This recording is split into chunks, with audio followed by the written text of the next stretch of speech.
We pulling?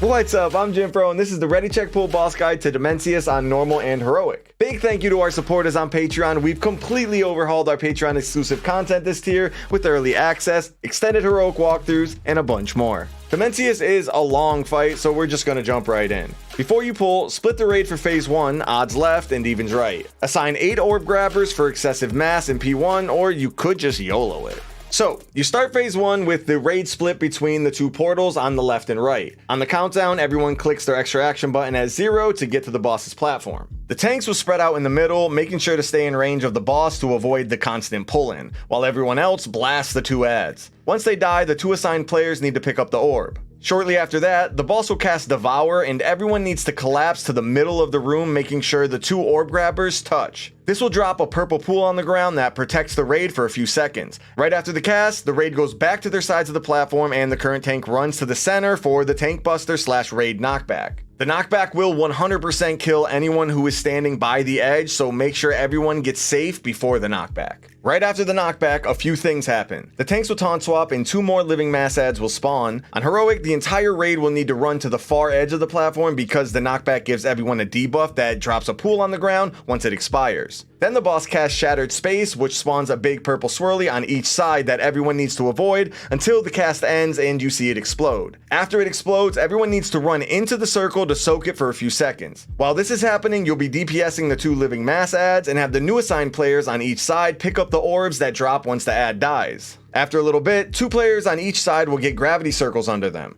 They need to bring those circles to the back of the platform because after a few seconds, they'll get shot up in the air and start slowly moving towards the boss. If they get to the boss, they're dead. But you can avoid this by having one of the orb picker-uppers stand inside the little circle to yoink them back down to the platform. Then it just repeats for the rest of the phase. You'll get another tank buster plus knockback combo. Again, make sure no one gets knocked off the edge, and on Heroic, make sure everyone is dropping their debuff puddles on the very edge of the platform after the knockback. Kill the adds quickly, soak the Shattered Space, and then take the gravity circles to the back so they can get sucked back down. After the second pull downs, each side will collapse on their side, making sure the orb holders touch to create the safety pool on the ground for a few seconds. Then it just keeps repeating until the boss's health reaches 0. On Heroic, you'll start to get less and less room on the platform the longer the phase lasts, so it's important to really spread the pools out as much as possible. Once the boss's health gets to 0, he'll suck everyone up and start the intermission. During the intermission, everyone needs to mount up and speed through the dragon riding race, following the circles and arrows to get to the first platform. You have unlimited vigor, so just keep spamming your flying abilities to zoom through. There's a few hidden orbs that can be picked up to do a straight 5% damage each orb to the Void Lord adds. However, they're hard to see and find, but it's pretty massive if you can get them.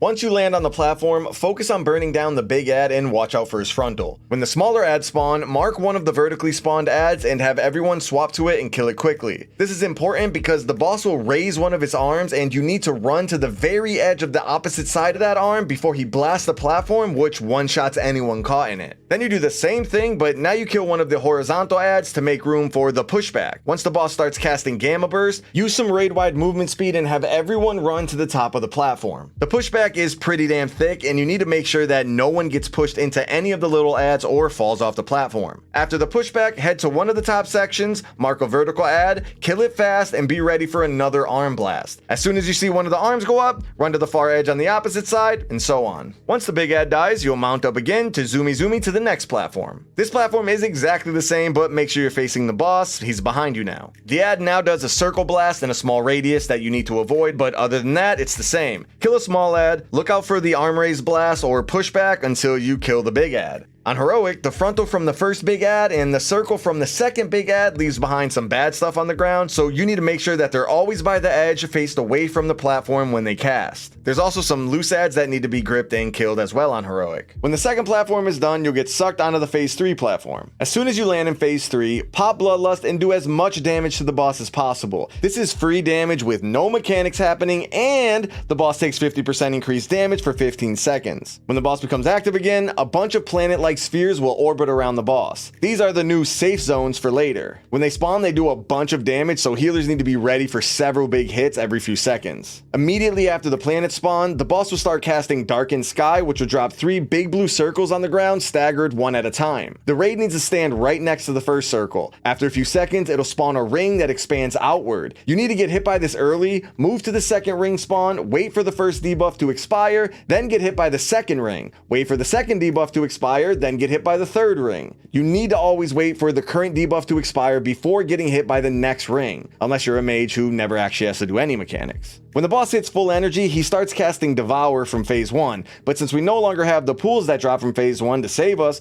we now need to hide inside one of the planets that are orbiting. It doesn't matter which planet, and you don't need everyone standing in the same planet. Once that's over, the boss casts Supernova randomly on one of the spheres, exploding it for massive raid-wide damage that gets reduced the further you are away from it. So once you finish hiding under the sphere, look around to see which sphere will get Supernovaed and move to the opposite side of the platform. The boss will cast a few times, exploding a sphere each cast. So you'll be running back and forth a lot for a few seconds. Then the tank mechanic happens. Cosmic Collapse is a massive hit on the current tank and puts a circle around the tank that pretty much one-shots anyone else inside of it. On Heroic, the tank hit is super important because it now tethers to everyone and pulls them toward the tank. The current tank also needs to stay 15 yards away from everyone throughout phase 3 because each boss melee sucks in anyone around the tank. And then you just keep dealing with those 4 abilities throughout the rest of the phase, but they happen at different times. This right here is the order that we have from the footage, but it's really just reactively doing the 4 mechanics correctly. Hide for Devour, do the 3 rings debuff, run from the exploding planets, and stand by the tank during the tank circle suck on Heroic. And that's pretty much it. Here's a quick recap for you to review or screenshot for later. You can find all of our recaps over at the Ready Check Pull Discord. Big thank you to our supporters on Patreon. We've got a ton of Patreon exclusive content coming this tier, like early access, extended Heroic walkthroughs, and a bunch more. So check out the Discord and Patreon links below. Peace.